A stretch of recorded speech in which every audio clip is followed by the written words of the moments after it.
Walid Ismail fala sobre a fundação do Jungle Fight, o maior evento de MMA do Brasil e da América Latina, segundo eles.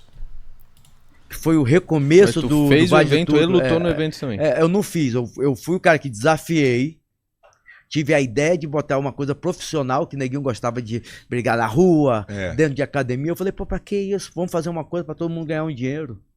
Aí o Miguel Pires comprou a ideia junto com o Boni e fizeram aquele evento de 1991 que foi Jiu-Jitsu contra a luta livre, que o Jiu-Jitsu ganhou de 3-0. E esse evento mostrou para o mundo que dava para ter um evento televisionado, numa televisão aberta. E foi depois de 2 anos foi criado o UFC. E esse evento, Jiu-Jitsu contra a luta livre, serviu de business plan, entrou no business plan do UFC. Então realmente isso foi um marco.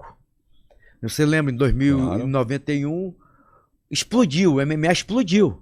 Tipo assim, o jiu-jitsu virou febre nacional, porque a Globo sempre teve muita força.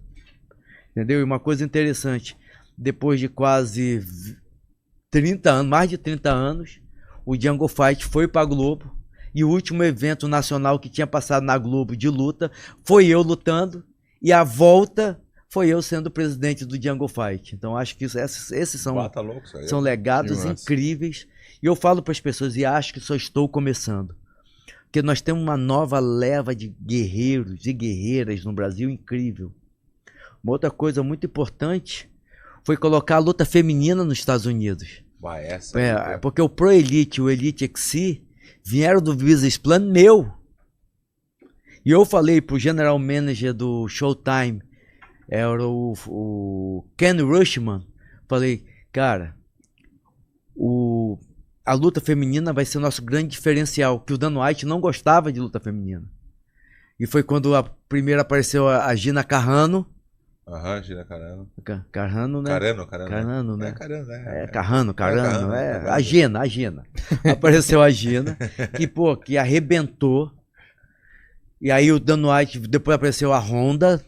Aí o Dan White se apaixonou pelo MMA feminino, foi quando colocou o MMA feminino. Mas a ideia de colocar o MMA feminino na televisão nos Estados Unidos foi minha. Então são coisas que não, sabe, incríveis. E como lutador, eu vejo o Werdum trabalhando, eu me vejo muito na época que eu lutava.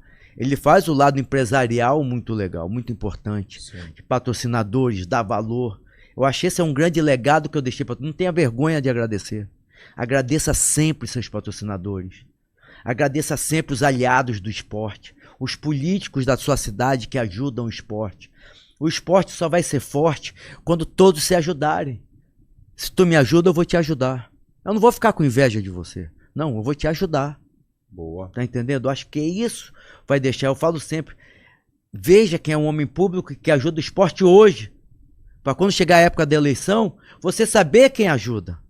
Entendeu? Esse é o legado do esporte, é a força do esporte. Nós temos muita força nas redes sociais. O que é que eu faço agora? Eu vou nas... Realmente, o Jungle Fight ele vem crescendo bastante em relação aos números nas redes sociais. Direto aparece nos shorts no YouTube, highlights das lutas do Jungle Fight, no Reels do Instagram. Então, é um evento que vem crescendo muito nas redes sociais de 2020, da pandemia para cá. Nos estados, e falo com os secretários de esporte para começar a apoiar os lutadores de MMA. Porque o Brasil é muito ligado ao esporte olímpico. Mas quem é que dá muita força para o Brasil hoje? Dá moral para o Brasil mais do que os lutadores de MMA? Quantos campeões nós temos em todos os eventos do mundo? Se nós nos juntarmos e apoiarmos quem apoia o esporte, nós vamos ser gigantescos. Eu sempre digo que a gente tem muita quantidade e qualidade, não é? A gente tem qualidade e quantidade no Brasil, né? Tem muitos... De lutadores. De lutadores, sim, muito, né? E a época que o Walid lutava, eu gosto de contar pro eu porque eu não pegou essa época, legal, assim, né? O kimono... Tu falou de 91 foi o evento, 91 ano que eu nasci. Mentira! Legal, né? Olha só. Tá com quanto? 18 anos? É? O Walid não tinha espaço no kimono pra botar patrocínio já. Não tinha. Ele foi o cara que primeiro que apareceu com com cheio de pet no kimono, mas não tinha espaço. E as pessoas tinham vergonha, os lutadores tinham vergonha.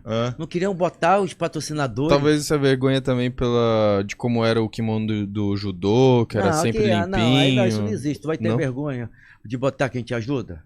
Então, mas talvez tinha essa vergonha de ter pet, depois virou moda. Aí eu não gosto de analisar a burrice. Hoje eu tenho amigo que pede pra botar... Eu analiso coisas boas. O que eu fiz? Quando eu dava entrevista, eu via que só aparecia aqui o ombro. Eu comecei a botar as marcas no ombro mais nas camisetas. Mais cara, claro. No ombro, porque quando eu dava entrevista, aparecia as marcas do ombro. Entendeu? Acho que são legados que ficaram realmente para a história de ser o primeiro lutador a viver profissionalmente da luta sem precisar da aula.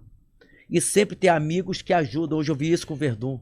Ele está rodeado de pessoas que realmente ajudam ele a fazer história. Entendeu? É isso aí. Bons conselhos. Eu tenho muito isso, por exemplo. Bota aqui. Então aí, rapaziada, essa foi a história do Valeu, de como ele foi fundar o Jungle Fight. Evento esse que revelou alguns campeões do UFC e algumas promessas e alguns lutadores do UFC que, apesar de não serem campeões, disputaram título, como por exemplo Borrachinha, campeões como Deus Figueiredo.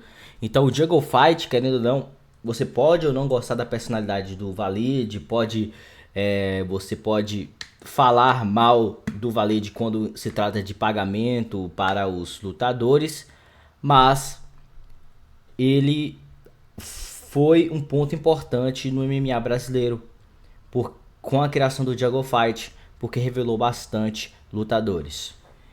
E aí, você concorda? Comente aqui embaixo.